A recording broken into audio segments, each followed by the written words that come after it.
আসসালামু আলাইকুম। তাহলে আমরা অবশেষে দেখেন কিরম পরিস্থিতি। আজকে 2 দিন ধরে চট্টগ্রাম থেকে বুটানার লাগে যে চেষ্টা করতেছি, বুটানার লাগে আগাইতেছি। ওই যে ট্রাক দিয়ে লরি দিয়ে বুড়াইতেছে, সেই ট্রাকের দিকে আগাইতে পারতেছে না। তো কি একটা অবস্থা দেখেন। এইখানে পানি অনেকটা কমছে। এটা গতকালকে এবং কি তার আগের দিন এখানে প্রায় আপনার বুক পানি ছিল, এখানে কোমর পানি বুক পানি ছিল। এগুলো সব বসত বাড়ি দেখেন, এই যে বসত বাড়ির অবস্থা দেখেন। আর এই দেখেন স্রোত, এনে যে গ্রামগুলো আছে, আমরা যারা আসতেছি আইসা সেরে আমরা সচরাচর যে জায়গাটা আমাদের শুকনা আছে, যে জায়গাটা আমাদের ডুবে নাই, আমরা এইটার আশেপাশে থেকে কাজ করতেছি। কিন্তু এই ফেরির যে গ্রাম অঞ্চলগুলো, এই অঞ্চলগুলোর খবর কি এখনো কেউ জানে না। এই অঞ্চলে এখনো কেউ নৌকা নিয়ে ঢুকতে পারে নাই, এত পরিমাণে স্রোত।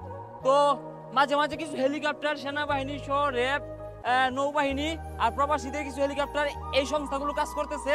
তাদেরকে একমাত্র হেলিকপ্টার দ্বারা উদ্ধার সম্ভব হইতাছে। আর আমরা শুধু খালি, এটা মেন রুট, কিন্তু এটা হাইওয়ে মেন রুট, এই রুটের উপরে আছি। তাহলে চিন্তা করে দেখেন গ্রামের অবস্থাটা কেমন ভাই। তো সবাই দোয়া করবেন। আর এখনো যারা আসতেছেন, যদি পারেন ভালো বুট ব্যবস্থা করবেন। আর এবং কি প্যারাসিটামল জাতীয় ঔষধ, ওর স্যালাইন, এবং কি ওই যে পানি শোধনকরণ ট্যাবলেট, আর হচ্ছে আপনার ঠান্ডার কিছু ট্যাবলেট, আর কিছু শুকনো খাবার আনার চেষ্টা করবেন। এখন মোটামুটি শুকনো খাবারের খুব প্রয়োজন। তো এইদিকে কোথাও পাওয়া যায় না, এগুলো আনতে হলে অবশ্যই ঢাকা থেকে কিংবা যে যে জায়গা থেকে আসবেন সেই জায়গা থেকে আনার চেষ্টা করবেন। এই নিয়ে অবস্থা খুবই ভয়ঙ্কর।